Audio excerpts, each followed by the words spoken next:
dalam Tuhan Yesus Kristus, kembali kita akan merendahkan hati dan pikiran kita untuk kita mengucap syukur dan juga menyatakan segala kelemahan-kelemahan kita di dalam doa. Mari kita bersatu hati berdoa. Ya Allah Bapa yang penuh kasih dan rahmat, Allah yang kami kenal dalam karya Yesus Kristus yang kudus, puji dan hormat kami panjatkan ke hadirat-Mu. Sebab daripada mula segala hal yang baik telah kami terima. Pemeliharaan-Mu yang penuh kasih membuat kami dapat bertahan dalam menjalani kehidupan yang penuh dengan pencobaan.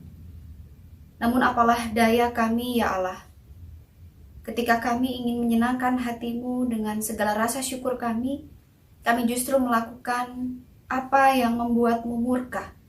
Dan seringkali kami tidak menyadari kesalahan kami, sehingga kami sulit untuk memelihara damai sejahtera dari-Mu. Maka pada saat ini, dalam persekutuan kami yang kami lakukan melalui jaringan, kami mohon ya Tuhan, ampunilah kami, hapuskanlah kesalahan kami dengan belas kasih-Mu. Sebab kami hanya mampu untuk menyerahkan segala keberadaan hidup kami di dalam kasih Tuhan Yesus Kristus, yang di dalam nama itu kami berserah dan memohon. Amin.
Baik, sebelum kita mendengar dan merenungkan firman Tuhan, mari kita kembali bersatu hati di dalam doa untuk memohon hikmat bimbingan kuasa Roh Kudus. Kita berdoa.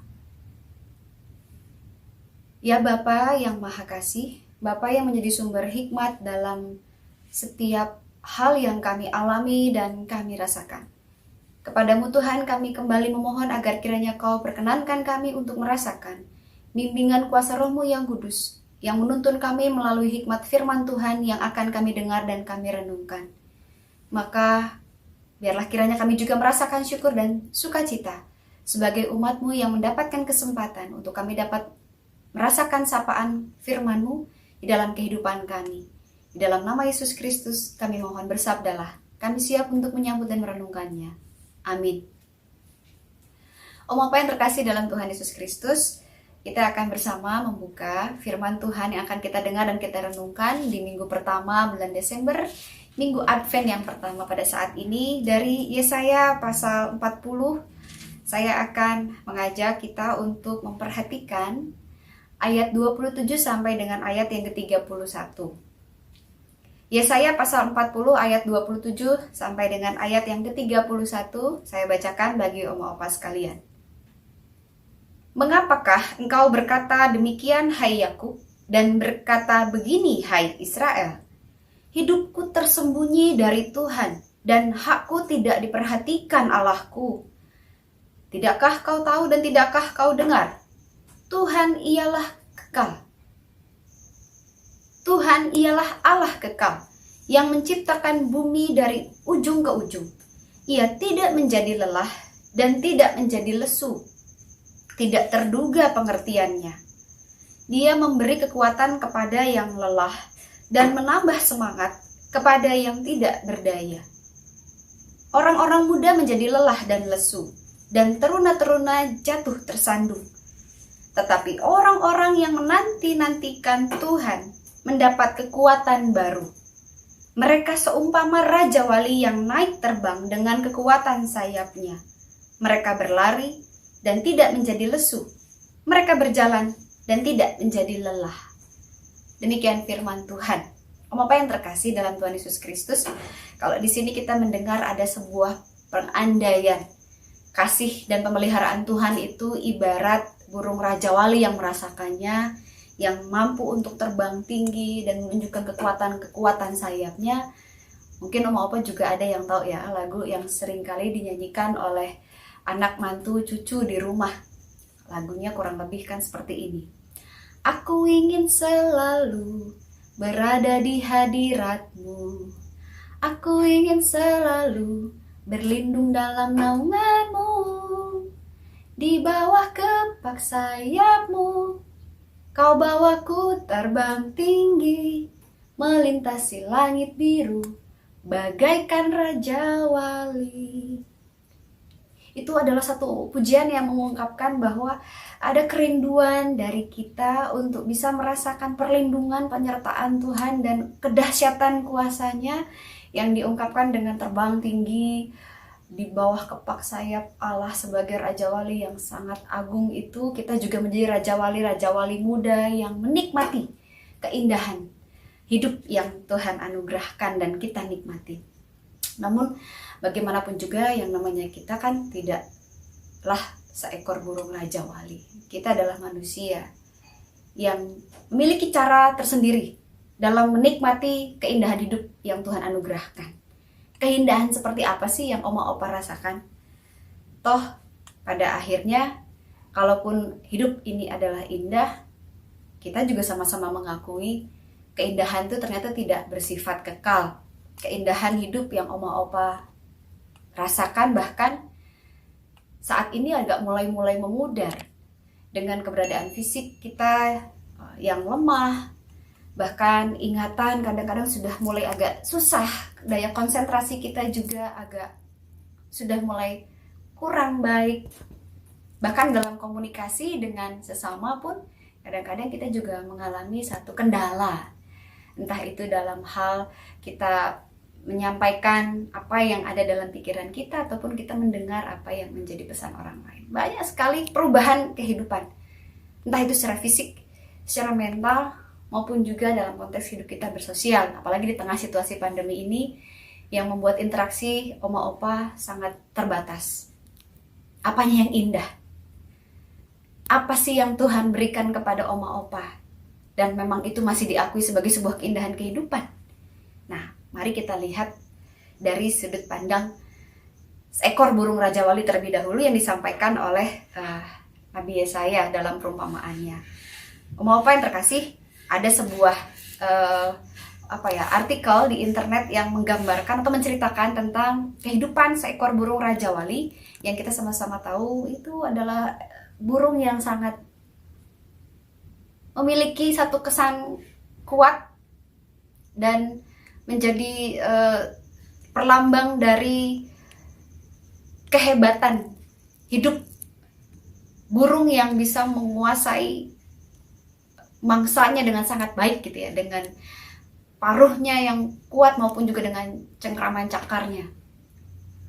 Tetapi kalau saya membaca satu artikel yang menggambarkan tentang kehidupan burung Raja Wali, ternyata memang kekuatan itu juga ditunjukkan dengan kemampuan hidup yang sangat panjang.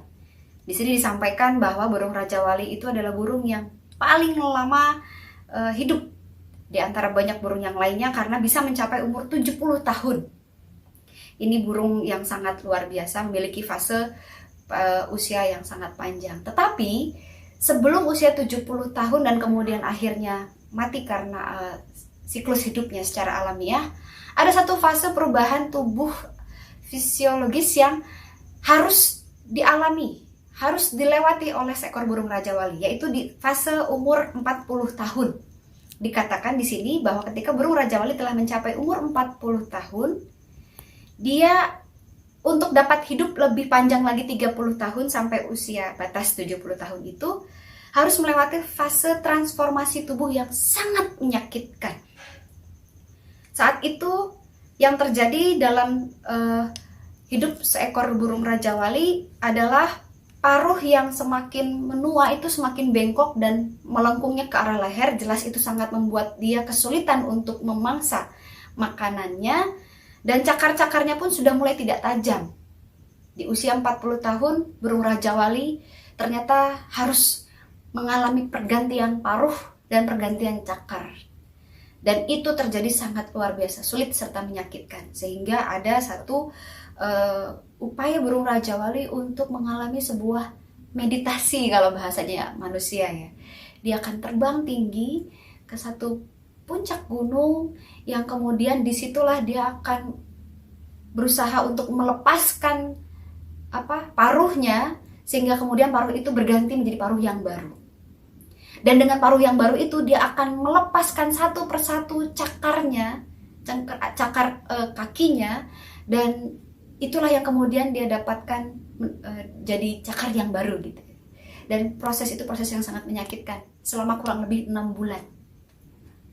Artinya tidak bisa menikmati makan nikmat, tidak bisa menikmati keberadaan tubuh yang nyaman. Dengan proses pergantian paruh dan cakarnya itu dia harus 6 bulan lamanya berada dalam sebuah penderitaan. Tapi ketika dia mampu untuk melewati fase tersebut, maka dia bisa berhasil untuk melewati 30 tahun perpanjangan hidupnya dengan paruh dan cakar yang baru.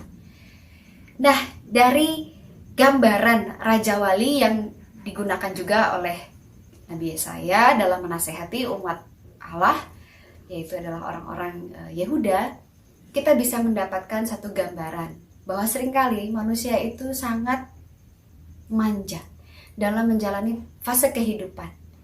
Di mana-mana manusia itu ternyata sangat ingin menikmati masa-masa yang menyenangkan, kalau bisa tidak ada penderitaan. Dan itu yang dialami oleh Yehuda. Yehuda tahu kebenaran firman Tuhan, kehendak Allah itu seperti apa. Mereka mendengarkan, mereka mengerti, tapi mereka tidak melakukan. Karena apa yang mereka lakukan adalah apa yang mereka inginkan untuk mereka perbuat demi menyenangkan diri mereka sendiri. Dan itu yang digambarkan dalam satu ungkapan, hidupku tersembunyi dari Tuhan dan hakku tidak diperhatikan Allahku. Ungkapan ini ungkapan manja dari orang Yehuda yang mengatakan bahwa aku tidak diperhatikan oleh Tuhan. Aku tersembunyi dari pandangan Tuhan. Itu hanya perasaan subjektif Yehuda terhadap kasih Allah yang setia, yang tidak pernah meninggalkan kehidupannya. Sehingga saya memberikan nasihat bahwa Tuhan ialah Allah yang kekal, yang menciptakan bumi dari ujung ke ujung dan tidak pernah menjadi lelah atau lesu untuk memberikan perhatian dan pengertian kepada manusia. Boleh dibilang kalau orang muda bisa mudah menjadi lelah dan lesu, teruna-teruna jatuh tersandung, tetapi orang-orang yang menantikan Tuhan mendapatkan kekuatan baru seperti burung Raja Wali yang naik terbang dengan kekuatan sayapnya. Hanya orang-orang yang mengerti, mendengar firman Tuhan, tapi juga mau setia untuk melakukan kehendak firman Tuhan, baik dalam keadaan sukacita maupun dalam keadaan duka cita, adalah orang-orang yang terus memiliki kekuatan baru. Tidak peduli umur terus bertambah banyak, uban terus bertambah banyak juga, gigi mulai bertambah banyak yang kosong, maksudnya yang ompongnya, pendengaran mulai semakin melemah, keadaan fisik kita mungkin sudah semakin tidak mampu melakukan banyak hal. Itu alami. Tetapi kalau oma opa memilih sikap untuk menjadi pribadi yang terus mengedepankan kekuatan yang bersumber dari Tuhan, fisik tidak akan mempengaruhi sukacita untuk oma dan opa dalam menjalani kehidupan. Bisa jadi umur oma semakin bertambah tua, tetapi jiwa, semangat oma opa justru malah jauh lebih muda dibandingkan orang-orang muda sendiri, yang mudah lesu, mudah mengikuti keinginan sendiri, mudah mencari apa yang menjadi pengertiannya sendiri. Nah, Bapak yang terkasih dalam Tuhan Yesus Kristus, mari kita mempelajari dan terus meneladani apa yang dikehendaki oleh Tuhan dengan gambaran hidup burung Raja Wali yang setia melewati fase yang sangat menyakitkan, bahkan mungkin melelahkan. Tidak sabar bagi kita untuk melewati fase ini, tetapi kalau kita bertahan dalam berbagai bentuk pencobaan dan penderitaan, maka berbahagialah masa depan yang kita nantikan, yang saat ini bahkan kita hayati dalam minggu-minggu Advent adalah menjadi masa depan yang membuat kita semakin kuat dalam menantikan kedatangan Kristus untuk yang kedua kali. Tuhan Yesus memberkati Oma Opa dan memberikan Oma Opa berkat kesehatan dan juga keselamatan. Amin.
Mari kita bawa ungkapan syukur kita dan juga permohonan kita di dalam syafaat. Kita berdoa.